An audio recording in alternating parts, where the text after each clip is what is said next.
Assalamualaikum warahmatullahi wabarakatuh. Saya Winda Mardila dengan NIM 21108522005 akan mempresentasikan hasil penelitian saya yang berjudul Strategi Boycott, Divestment and Sanctions Movement melalui Boomerang Pattern untuk dukungan transnasional di Indonesia. Baik, kita masuk ke latar belakang di mana konflik Israel-Palestina ini merupakan isu global yang kompleks. Konflik ini bukan hanya isu regional, tetapi telah menjadi perdebatan yang meluas secara global karena implikasi sosial, politik, dan ekonominya yang signifikan. Bertahun-tahun hidup di bawah tekanan dan pendudukan telah membatasi kemampuan aktor-aktor lokal di Palestina untuk memberikan tekanan langsung yang signifikan kepada Israel. Dalam situasi ini, jaringan transnasional menjadi sangat penting. Dukungan dari berbagai pihak di seluruh dunia menjadi harapan untuk memberikan tekanan balik kepada Israel, salah satunya melalui aksi boykot. Nah, lalu apa itu boykot? Secara sederhana, boykot adalah tindakan menolak untuk menggunakan atau membeli suatu produk atau layanan sebagai bentuk protes terhadap kebijakan atau tindakan tertentu. Dalam konflik Israel-Palestina ini, boykot menjadi salah satu cara bagi para pendukung Palestina di seluruh dunia untuk menunjukkan solidaritas dan memberikan tekanan ekonomi serta politik kepada Israel. Salah satu gerakan boykot yang paling dikenal dan berpengaruh adalah gerakan boykot, divestment, and sanctions. Nah, BDS Movement ini muncul pada tahun 2005, yang mana tujuan dari BDS Movement ini adalah untuk menciptakan tekanan politik dan ekonomi untuk pembebasan Palestina. Gerakan ini memiliki jaringan global yang terorganisir, termasuk di Malaysia, Indonesia, dan juga beberapa negara lainnya. Nah, BDS Movement ini menerapkan 3 strategi utama, yaitu boykot, divestasi, dan juga sanksi. Kampanye ini memiliki jangkauan luas di media sosial. BDS Movement memanfaatkan mekanisme Boomerang Pattern karena keterbatasan aktor lokal Palestina, mereka bekerja sama dengan aktor eksternal yang lebih berpengaruh untuk memberikan tekanan balik kepada Israel secara internasional. Nah, Indonesia sebagai negara dengan mayoritas Muslim dan pendukung konsisten Palestina memainkan peran penting dalam jaringan ini. Pemerintah Indonesia mengecam keras tindakan Israel dan masyarakat sipil melakukan aksi solidaritas. Fatwa MUI yang juga terbit pada tahun 2023 semakin memperkuat gerakan BDS yang ada di Indonesia. Selanjutnya kita masuk ke rumusan masalah, di mana konflik Israel-Palestina yang berkepanjangan ini telah mendorong munculnya gerakan solidaritas internasional. Salah satunya itu adalah BDS Movement. Karena keterbatasan yang dihadapi oleh aktor lokal di Palestina untuk memberikan tekanan langsung, mereka mengandalkan jaringan transnasionalnya untuk memberikan tekanan balik kepada Israel. Nah, Indonesia sebagai negara dengan mayoritas Muslim dan pendukung utama Palestina turut berperan sebagai bagian penting dari jaringan advokasi transnasional tersebut. Penelitian ini bertujuan untuk menganalisis strategi BDS Movement melalui Boomerang Pattern dalam memperkuat dukungan transnasional di Indonesia. Pertanyaan penelitian dalam penelitian ini yaitu adalah bagaimana strategi BDS Movement melalui Boomerang Pattern untuk dukungan transnasional di Indonesia. Dan tujuan penelitiannya yaitu adalah untuk melihat bagaimana strategi BDS Movement melalui Boomerang Pattern untuk dukungan transnasional di Indonesia. Selanjutnya, manfaat penelitian, di mana secara akademis penelitian ini diharapkan dapat memperkaya perspektif dan wawasan dalam studi hubungan internasional dan dapat berkontribusi pada kajian mengenai jaringan advokasi transnasional dan juga strategi mobilisasi gerakan sosial. Secara praktis, penelitian ini diharapkan dapat memberikan kontribusi dan informasi yang berharga sebagai referensi bagi mahasiswa, akademisi, dan juga peneliti yang tertarik pada studi gerakan sosial global dan strategi kampanye global. Selain itu, penelitian ini diharapkan dapat memberikan wawasan bagi aktivis, organisasi masyarakat sipil, dan kelompok advokasi dalam merancang strategi kampanye yang lebih efektif untuk memobilisasi dukungan, memperluas jangkauan, dan meningkatkan dampak gerakan sosial global. Studi pustaka yang digunakan dalam penelitian ini ada 5. Yang pertama yaitu adalah BDS as the Baseline of Solidarity Toward a Model of Co-Struggling with Palestinians in Their Movement for Justice and Liberation oleh Ramah Awad. Yang kedua yaitu adalah Military Activism in Malaysia and its Boycott Towards McDonald's Malaysia, a Case Study of Palestine-Israel Conflict oleh Muhammad Amirul Abrar Abdullah. Yang ketiga yaitu adalah BDS Movement in Ethical Consumption for Maslahah based on Fatwa MUI number 83 of 2023 oleh Ani Muslimah Purnamawati. Dan yang keempat yaitu adalah hashtag activism, social media, and the free youth protest in Thailand oleh Aim Sinpeng. Dan yang terakhir yaitu adalah Me Too as Transnational Advocacy Network, The Case of Anti-Sexual Violence Movement in Indonesia oleh Karina Utami Dewi, Hangga Fatana, dan Masyito Nurrohmah. Kerangka konsep yang digunakan dalam penelitian ini adalah Transnational Advocacy Networks oleh Margaret Cat and Catherine Seeking. Nah, Cake dan Seeking ini menjelaskan bagaimana jaringan lintas negara yang menghubungkan organisasi dan individu dengan nilai serta tujuan bersama bekerja untuk mendorong perubahan kebijakan, terutama dalam isu-isu normatif. Jaringan ini ditandai oleh relasi yang timbal balik, komunikasi yang horizontal, serta penggunaan persuasi dan juga mobilisasi dukungan sebagai bentuk pengaruh. Salah satu konsep kunci dalam kerangka ini adalah boomerang pattern, yaitu pola ketika kelompok advokasi domestik yang mengalami hambatan dalam mengakses atau mempengaruhi pemerintahannya sendiri mencari dukungan dari aktor internasional. Dukungan ini kemudian diarahkan kembali sebagai tekanan eksternal kepada pemerintah domestik untuk mendorong perubahan. Nah, efektivitas STAN sangat bergantung pada kemampuannya dalam membentuk opini publik, baik di tingkat nasional maupun internasional. Aktor dalam jaringan ini beragam, mulai dari LSM, organisasi keagamaan, media, hingga individu dengan pengaruh tertentu. Nah, terdapat 4 strategi utama yang digunakan dalam TANS. Yang pertama yaitu adalah information politics. Information politics ini adalah penyebaran informasi yang kredibel dan relevan. Kemudian ada simbolik politik, yaitu adalah penggunaan simbol atau peristiwa untuk menggugah emosi dan makna. Kemudian ada leverage politics, di mana ini maksudnya adalah memanfaatkan kekuatan aktor yang memiliki pengaruh yang lebih besar. Dan yang terakhir yaitu adalah accountability politics, yang mana ini berarti adalah menuntut pertanggungjawaban dari aktor yang telah membuat komitmen. Nah, keempat strategi ini sering bekerja secara sekaligus dalam boomerang pattern yang dapat beradaptasi tergantung pada konteks politik atau target tekanan. Nah, pola ini tetap dapat terjadi meskipun strategi TANS belum sepenuhnya optimal karena keberhasilannya juga dipengaruhi oleh respon komunitas internasional, dinamika politik lokal, serta kapasitas dan juga posisi aktor domestik. Baik, kita masuk ke metodologi penelitian, di mana dalam penelitian ini saya menggunakan jenis penelitiannya yaitu adalah kualitatif deskriptif dengan batasan penelitiannya yaitu adalah 2023 hingga 2024. Unit analisisnya adalah Bides Movement di Indonesia dan unit eksplanasinya adalah aktor-aktor yang dianggap mempengaruhi strategi tersebut yaitu masyarakat sipil Indonesia, termasuk organisasi, komunitas, dan individu yang terlibat dalam memperkuat dukungan terhadap Bides Movement. Nah, tingkat analisis yang digunakan dalam penelitian ini adalah tingkat kelompok karena fokus utama berada pada peran kolektif masyarakat sipil sebagai bagian dari jaringan advokasi transnasional dalam mendukung gerakan BDS. Untuk teknik pengumpulan data, penelitian ini menggunakan data sekunder melalui studi pustaka atau library research yang relevan. Nah, teknik analisis data yaitu adalah proses analisis data dalam penelitian ini dilakukan dengan mengumpulkan informasi dari berbagai sumber terpercaya terkait strategi Bides Movement di Indonesia. Nah, data ini diklasifikasikan berdasarkan indikator yang sudah ditentukan, lalu dianalisis dengan menggunakan kerangka konsep yaitu Transnational Advocacy Networks. Kemudian kita masuk ke sistematika penulisan, di mana bab 1 yaitu adalah pendahuluan, bab 2 yaitu adalah solidaritas global terhadap Palestina di Indonesia, bab ketiga yaitu adalah Bides Movement dan perkembangannya di Indonesia. Kemudian yang keempat yaitu adalah strategi Bides Movement melalui boomerang pattern untuk dukungan transnasional di Indonesia, dan yang terakhir yaitu adalah bab 5 penutup. Baiklah, selanjutnya kita masuk ke bab 2 yaitu solidaritas global terhadap Palestina di Indonesia. Sebelumnya kita harus mengetahui apa itu definisi dari solidaritas global. Nah, menurut Emil Durkheim, solidaritas adalah ikatan yang menghubungkan individu atau kelompok berdasarkan perasaan moral, nilai, dan kepercayaan bersama yang diperkuat oleh pengalaman emosional yang sama. Solidaritas ini berfungsi sebagai perekat sosial yang menjaga keteraturan masyarakat melalui kesadaran kolektif, menciptakan rasa kebersamaan dan dukungan untuk mencapai kepentingan bersama. Nah, solidaritas global adalah kesadaran dan tanggung jawab kolektif yang dimiliki oleh individu, kelompok, maupun negara untuk saling mendukung dalam menghadapi tantangan lintas batas yang didasarkan pada nilai-nilai kemanusiaan, keadilan, dan kesejahteraan bersama. Salah satu contoh nyata dan berdampak besar dari solidaritas global ini adalah dukungan internasional terhadap perjuangan rakyat Palestina. Salah satu contoh solidaritas global terhadap Palestina yang paling aktif dan dikenal luas adalah BDS Movement. Kita masuk ke sejarah hubungan Indonesia dan juga Palestina, di mana sejak awal kemerdekaan, bangsa Indonesia telah menunjukkan dukungan yang kuat terhadap Palestina. Hal ini tercermin dalam sikap tegas Indonesia yang menolak segala bentuk penjajahan dan mendukung hak-hak rakyat Palestina di berbagai forum internasional. Salah satu momen penting yang menunjukkan solidaritas ini adalah Konferensi Asia Afrika tahun 1955 di Bandung.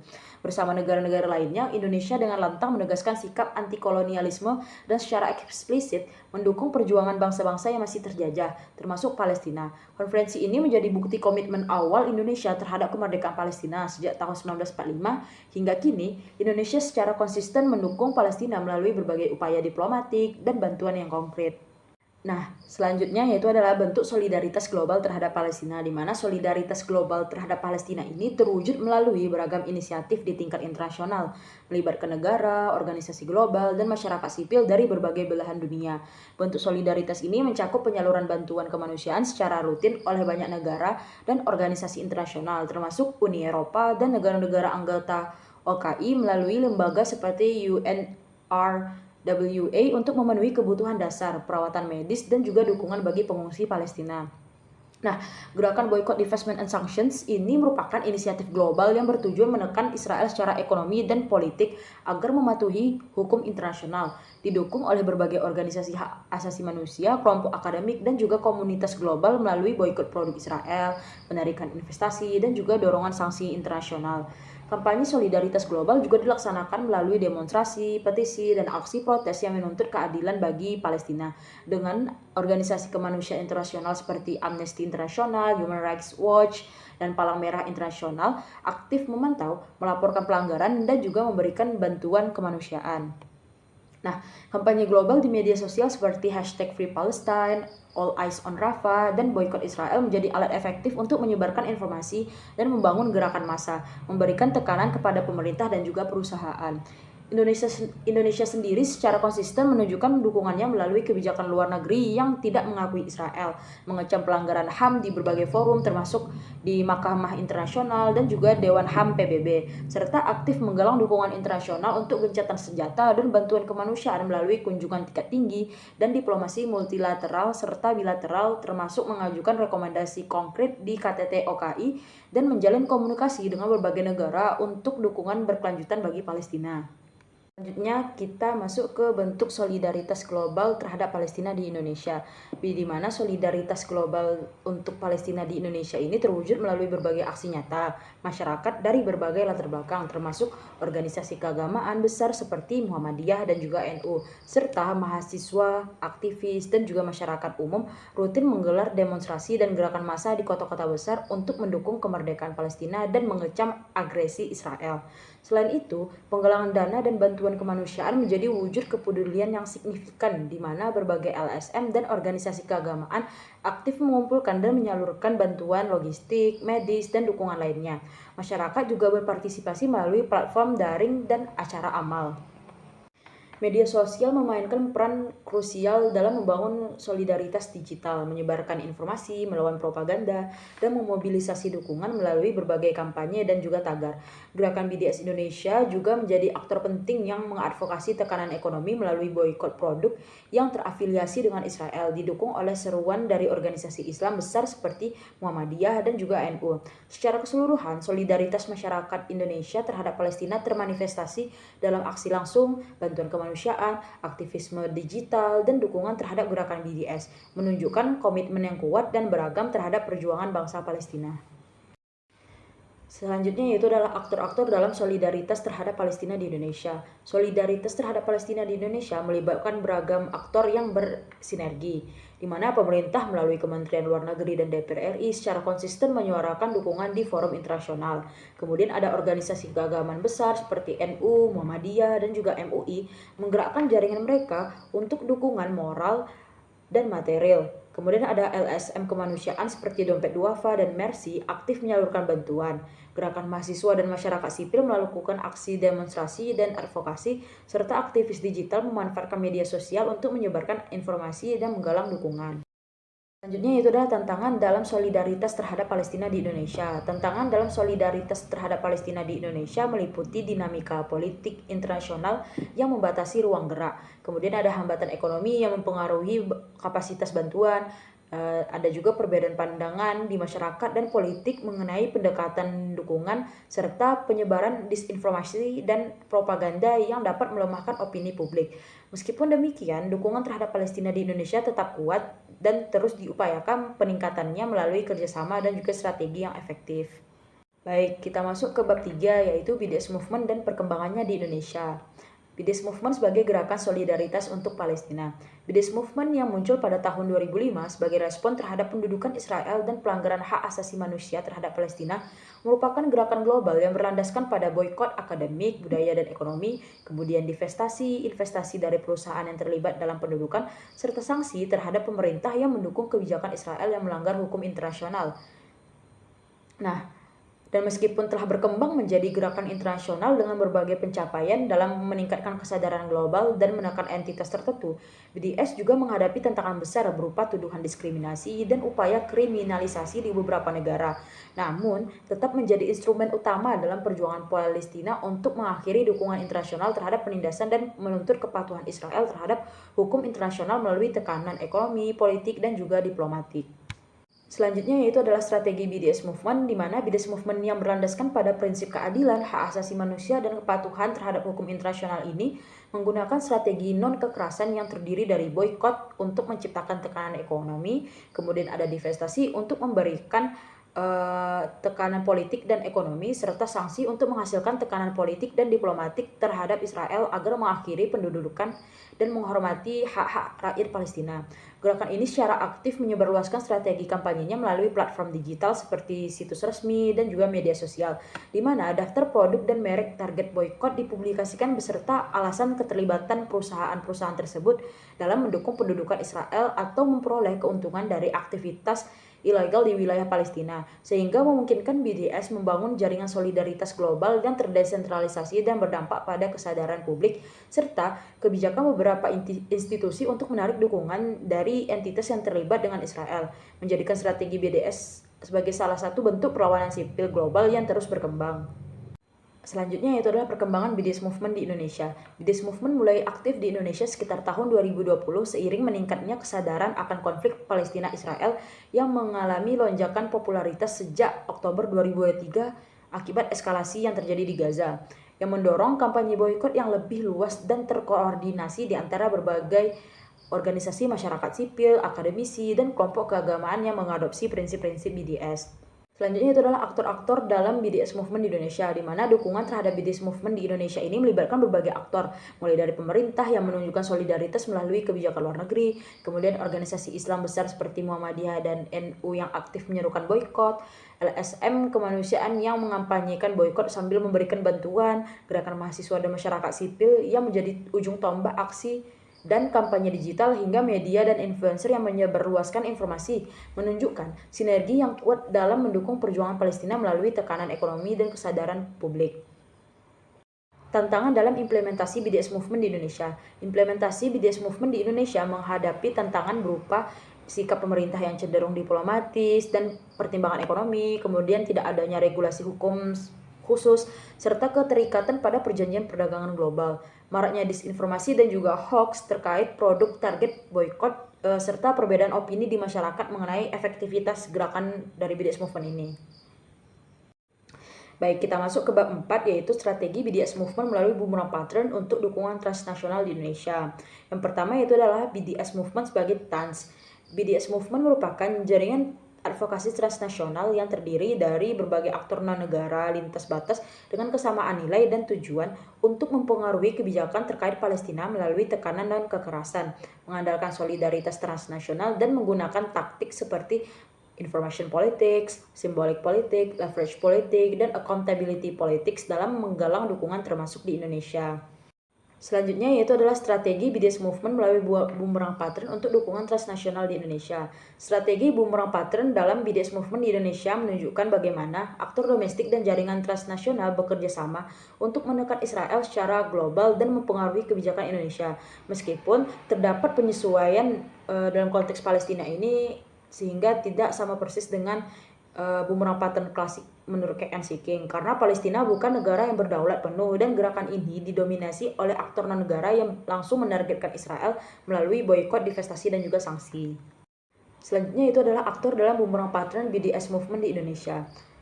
Aktor dalam boomerang pattern BDS Movement di Indonesia melibatkan jaringan BDS Indonesia dan organisasi Islam besar di tingkat domestik, Palestinian BNC dan organisasi HAM internasional di tingkat transnasional dengan target tekanan utama Israel dan perusahaan multinasional terkait di mana peran strategis Indonesia terletak pada besarnya pengguna media sosial, dukungan tradisional untuk Palestina, potensi tekanan kebijakan global sebagai negara berpendudukan muslim terbesar, pengaruh pada mobilisasi ekonomi konsumen, dan juga kapasitas sebagai jembatan ke organisasi internasional. Selanjutnya kita masuk ke strategi information politics dalam gerakan BDS. BDS Indonesia memaksimalkan strategi information politics dengan memanfaatkan momentum krisis eskalasi konflik di Palestina untuk menyebarkan informasi relevan dan kredibel melalui platform digital dan didukung oleh panduan resmi dan juga seruan tokoh masyarakat, serta rutin menyediakan materi edukatif dan juga visualisasi dampak boikot sehingga membangun kesadaran dan memobilisasi partisipasi masyarakat dalam jaringan advokasi transnasional untuk menekan Israel. Strategi simbolik politik dalam gerakan BDS. Nah, strategi simbolik politik BDS Indonesia memanfaatkan hashtag media sosial seperti boykot Israel, stop genocide, free Palestine, dan save Palestine untuk menyebarkan pesan solidaritas dan tekanan publik. Kemudian simbol-simbol seperti semangka, bendera Palestina, dan kefiyeh untuk meningkatkan emosi dan membangun identitas kolektif, serta aksi protes publik di berbagai kota sebagai representasi simbolik perlawanan dan solidaritas yang meningkatkan tekanan politik terhadap pemerintah Indonesia. Selanjutnya yaitu strategi leverage politik dalam gerakan BDS di Indonesia, di mana BDS Indonesia ini memanfaatkan pengaruh aktor eksternal seperti LSM, akademisi, tokoh publik, organisasi internasional seperti ICG, Amnesty, dan BNC untuk menekan Israel dan perusahaan terkait serta mendorong perubahan kebijakan Indonesia. Meskipun berhasil meningkatkan kesadaran dan memperkuat kampanye global, dampaknya terhadap kebijakan signifikan masih terbatas. Kemudian yang terakhir yaitu strategi accountability politics dalam gerakan BDS, di mana strategi accountability politics dalam gerakan BDS di Indonesia ini menitik beratkan pada penuntutan tanggung jawab perusahaan dan pemerintah melalui kampanye ekonomi, petisi politik, dan dukungan terhadap kebijakan nasional untuk membangun kesadaran publik dan memperluas solidaritas. Namun hingga kini belum menghasilkan perubahan kebijakan konkret yang sejalan dengan tuntutan utama terkait isu pendudukan dan apartheid Israel. Oke, selanjutnya kita masuk ke bab 5 yaitu penutup, di mana kesimpulannya BDS Movement di Indonesia ini telah mengimplementasikan keempat strategi utama TANS, yaitu information politik, symbolic politik, leverage politik, dan juga accountability politics melalui pemanfaatan media sosial, simbol solidaritas, kerjasama dengan aktor lokal dan internasional, serta upaya menuntut pertanggungjawaban pemerintah serta perusahaan yang terkait. Strategi ini mencerminkan pola bumerang di mana dukungan internasional dimanfaatkan untuk menekan aktor domestik yang dalam hal ini yaitu adalah Israel. Namun, optimalisasi strategi terutama leverage dan accountability politics masih terbatas dan belum menghasilkan perubahan kebijakan yang signifikan dari pemerintah Indonesia terkait hubungan dagang atau investasi dengan entitas terafiliasi Israel. Yang mana hal ini menunjukkan efek bumerang yang belum cukup kuat dan perlunya penguatan kapasitas organisasi serta penerapan strategi TANS untuk dampak kebijakan nasional yang lebih nyata dalam mendukung Palestina. Baiklah, selanjutnya itu adalah saran, di mana saran penelitian mendatang mengingat penelitian ini menguraikan mekanisme bumerang pattern BDS Indonesia untuk dukungan transnasional, disarankan penelitian lebih lanjut itu lebih mengeksplorasi hambatan seperti resistensi pemerintah, perusahaan, dan juga masyarakat, dan juga menganalisis dampak jangka panjang kampanye terhadap kebijakan dan juga perusahaan. Kemudian bisa juga membandingkan strategi BDS Indonesia dengan negara lain untuk memahami pengaruh perbedaan konteks sosial, politik, budaya terhadap efektivitas bumerang pattern yang terjadi. Baiklah, sekian presentasi hasil dari penelitian saya. Mohon maaf bila terdapat kekurangan atau kesalahan. Saya akhiri. Wassalamualaikum warahmatullahi wabarakatuh.